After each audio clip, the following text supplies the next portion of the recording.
What I found in my research is that there's a series of qualities that self-made millionaires have. If you have these qualities, your success is virtually guaranteed. And if you don't have these qualities, the qualities are learnable. Point number one is that all business or sales skills are learnable. All financial skills are learnable. If you can drive a car, you can learn any skill. If you can drive a car, you can learn the skill. Now, number two is you're probably only one skill away from doubling your income right now.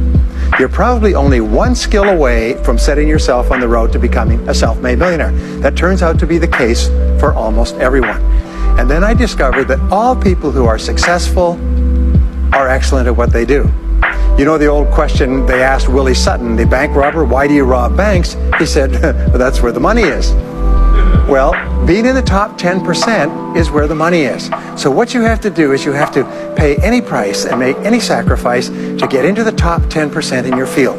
So make this decision to get into the top 10%. And let me tell you what changed my life. Here I was struggling in my late 20s, and I learned this. It was a breakthrough thought. Is that everybody's in the top 10% started in the bottom 10%. Everybody who's doing well was once doing poorly. Everybody who is at the top of your field today was once not even in your field at all and didn't even know it existed. What that means is that if you're willing to pay the price and work hard and make the sacrifices, you can get into the top 10%. Now, how long does it take?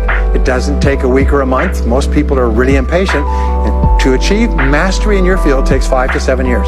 People say 5 to 7 years. Geez, I'll be 5 to 7 years older before I start enjoying the big rewards. Well, how much older will you be in 5 to 7 years anyway? Now, here's an important point. Are you ready? The time is going to pass anyway. The time is going to pass. 5 to 7 years from now, 5 to 7 years will have passed. The only question is, are you going to be at the top of your field, or are you still going to be down there with the mediocre 80%? And the wonderful thing is this is nobody's better than you, and nobody's smarter than you. If anybody else is at the top of their field, it means that you can be at the top of your field. Just go to them and find out how they got there, because they started at the bottom. Now, it may take longer for some people and less for others, but everybody who puts one foot in front of the other and keeps moving eventually gets there. Next is refuse to consider the possibility of failure. It's the most amazing darn thing is that the fear of failure is the greatest single obstacle to success in adult life. And it's not failure itself, because each one of you is a professional failure. Each one of you has failed over and over and over again. Isn't that true? All of us fail. All human beings fail over and over. 9 out of 10 things that we try don't work out the way we expected. We have failures in relationships and in jobs and in careers and investments and everything. It's not the failure that holds you back. The failure makes you smarter. We say that it is the fear of failure, not failure, that holds you back. And the way that you overcome failure is you never consider the possibility of failure. The rule is this, is there's no such thing as failure, there's only feedback. Is when you try something that doesn't work, you get feedback, not failure. And recognize that most things you try aren't going to work the first few times. So what you do is you say, oh, that's an interesting bit of feedback. And you pick yourself up and you move forward and you have more feedback and you move forward. To become a self-made millionaire, you're going to fail over and over again, year after year after year. But your brain has a cybernetic mechanism, which means that every time you try something, you get feedback, which makes you smarter. And when you try something else, you get feedback, which makes you smarter. And eventually you reach the point where you're too smart and you stop making mistakes. You start to do more and more things right and fewer things wrong. But you can't get there unless you have experienced the failures.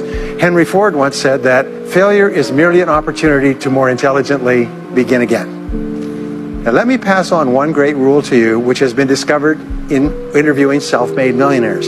Self-made millionaires look into every failure for something good. They say there's got to be something good in this that I can benefit from, and surprise, surprise, they always find it. Second is self-made millionaires always seek the valuable lesson in every setback or obstacle or temporary failure, and they always find the lesson. Now, what do failures do? Failures whine and cry and think about what they've lost and blame their problems on someone else. Successful people say, what can I learn from this that will make me smarter next time? And my promise to you, those who seek find, is that if you go looking for a valuable lesson in the biggest problem that you're facing today, you'll always find the lesson. Here's another possibility. Your biggest problem today could be the biggest gift that you have ever received, because it may contain within it the lesson that will make you successful. If you stop thinking about what happened and who's to blame, and you start looking for the gift within your problem, sometimes it can transform your life.